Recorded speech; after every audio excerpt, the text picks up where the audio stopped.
Good morning, folks. This is Wasim Parkar over here. The first Friday of the US Open, day five, is upon us, and now the real excitement starts. I love it when we get into the third round of the tournament. Before they started the 32 seed system, this excitement used to happen in the fourth round, in the round of 16. Now it happens in the third round because there are 32 seeds, and you start seeing seeds play against each other.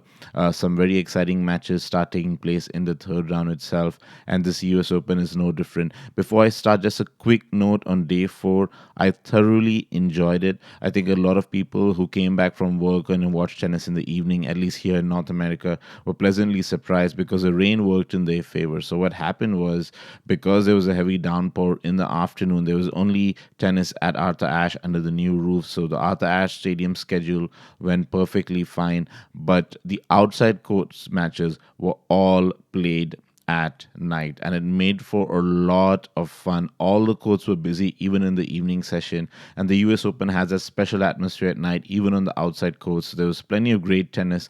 Again, 4 5 setters, lots of four setters. Even the women's matches, a lot of them went to 3 sets yesterday. Just entertainment all around Flushing. It was a fantastic day four, so I hope day five maintains that standard of excitement. So, that being said, let's get started. Let's see what's on the docket today. Okay, so I've picked now because the third round usually pits a lot of seeds against each other. I've actually picked 10 matches to watch today. Yeah, that's right, 10 matches. So this is a bit of a bumper edition video, and I'll try and be short on each match, but at least point out 10 great matches to watch today. So the first one is Novak Djokovic versus Mikhail Yuzny. Now, I know I've picked every Novak Djokovic match, and that might come across as strange, but he had two interesting opponents in the first two rounds, Jerzy Janowicz and Yuri Vesely. As we now know that Yuri Vesely actually just was too fatigued after his 5 set first rounder, and Novak had a walkover. Now, does that change the momentum for Novak? I think maybe that rest definitely will benefit him, but I also think he needs to play and get the rust out because he's clearly looking rusty. Now, most of the time, usually presents no problems for Novak, but that being said, Mikhail usually, after all, is a two-time semi-finalist at the US Open, though he doesn't have the game that he once had. Obviously, age has caught up to him. He is not able to get as many winners as he used to be able to get with his natural stroke play, and he certainly can't stay in long rallies. Nonetheless, Djokovic versus a two-time US Open semi-finalist, definitely an interesting match to watch on Arthur Ashe. The next match that I've picked up is Jack Sock versus Marin Cilic. Now, Jack Sock has been hyped up for about 2 3 years now.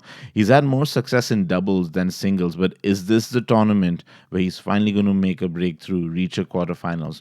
He actually has a 1-0. He beat Marin Cilic in the Davis Cup, so there is some history over there. It was a 5 setter. Cilic was 2 sets up, so there's definitely some animosity in this match. Now, Cilic, of course, loves playing at the US Open. He won it 2 years ago, reached the semifinals last year, so he is the favorite. But with a partisan crowd backing Jack Sock on Louis Armstrong, I'm expecting some fireworks in this match. At least 4 sets is my call in Cilic versus Sock.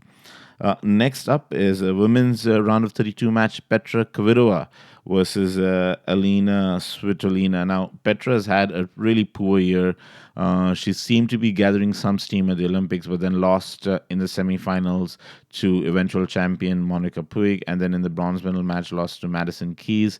So she's ranked 14th now. For my money, by her natural talent and play, Kvitova should be at least, at the very least, ranked 5 or 6. So it's quite disappointing that she's down to 14th right now. She's played pretty well in her first two matches with a little bit of inconsistency. I mean, she's a big hitter, so some inconsistency is expected. She's playing Alina Svitolina, who she absolutely thrashed at the Olympics, but nonetheless, I do think there's a chance of an upset over here because Svitolina has had a good summer. She seeded 22nd. I don't think it's the kind of game if Petra that Petra can win even without playing well. So Petra has to play well, has to stay on her A game. If she does, then she's clearly going to win. But that's always a big if with Petra Kvitova. So anything can happen in this match. I'm calling a close one if Kvitova is in focus. If she's focused, I'd say that the Czech should really win this match. Next up, this is another really interesting one. John Isner versus Kyle Edmund. Now, John Isner is the highest ranked American left after Steve Johnson's defeat to Juan Martin Del Potro yesterday.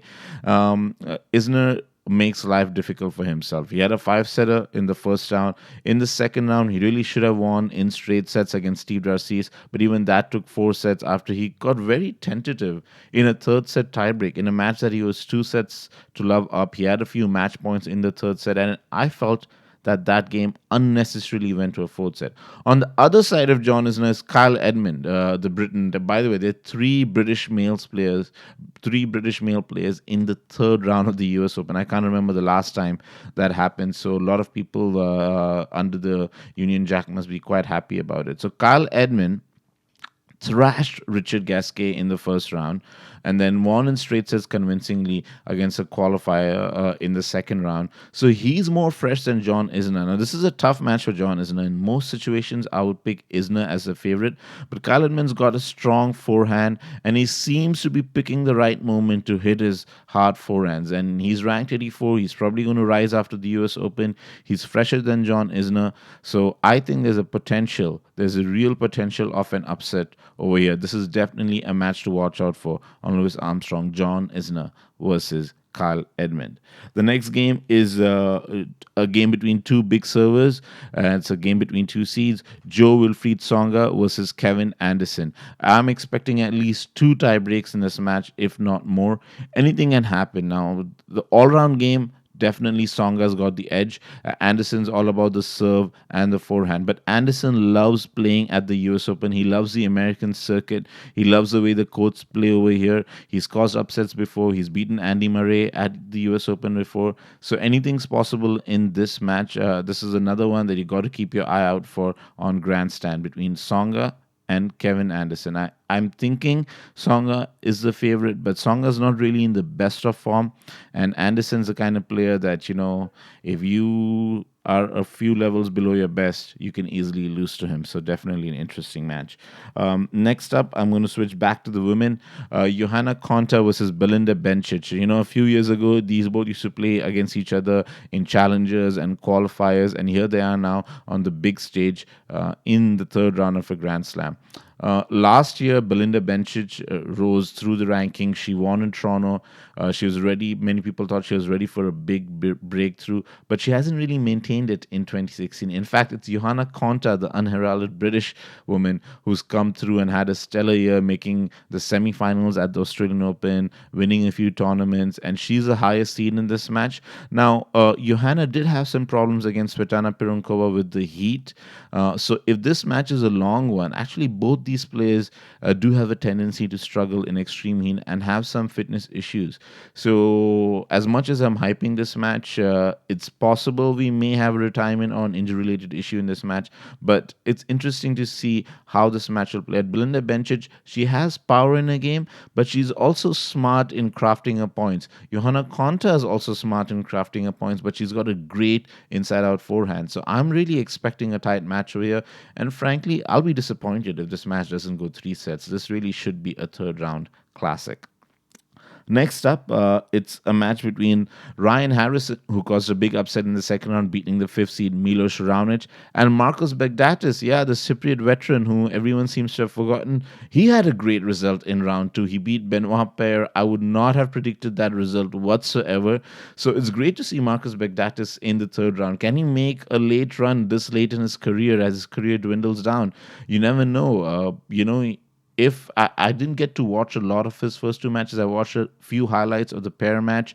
It seemed like he was hitting his forehand really, really smoothly. But will he be able to maintain his movement if the match goes long? That's always been a big issue about Baghdatis, long matches. But nonetheless, I think this has a potential to be a very exciting match. The crowd's going to go crazy on court 17. There'll be a lot of American support for Ryan Harrison, who himself has probably not delivered up to his expectations. When he was young, people were expecting him to be a top 10 player pretty soon. So could this be, albeit a bit delayed, his breakthrough here? So Ryan Harrison versus Marcus Baghdatis, I'm expecting this match again to be at least four sets of good quality tennis. Then we have another interesting match. Gael Monfils, the 10th seed, who's done really well at the US Open so far. The fans absolutely love him. I think he's going to have a fantastic tournament as well. He's going to have lots of support. So he's taking on Nicholas Almagro. Yeah, it's been a while since Nicholas Almagro has even been in the third round of a Grand Slam. You know, he was a consistent round of 16, third round player for many years. Then he had a few injuries. He suffered a little bit with that, and now he's back. So can Almagro, with his big serve, upset Monfils? I love it when Monfils plays big serving players because there's a lot of action, lots of explosiveness. So this is going to be an interesting match to keep an eye on as well. Now, two more matches to go. I know this has been a long one.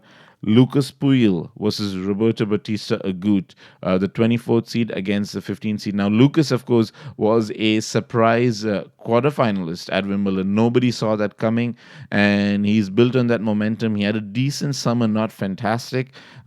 He really doesn't have the game to trouble Roberto Batista Agut, I think, at least, because Roberto Batista Agut, he's got that serve and volley, a little bit of finesse, that nice single-handed backhand. I back Batista Agut to win this match, but Puig already surprised a lot of people at Wimbledon. He's here in the third round of the US Open. He can easily cause an upset in this match too, but I still pick Batista Agut to at least come through in 4 sets. And the final match of the day that I'm picking is the last match of the evening at Arthur Ashe, and that's between Cici Bellis, a 17-year-old American, and Angelique Kerber, the world number 2.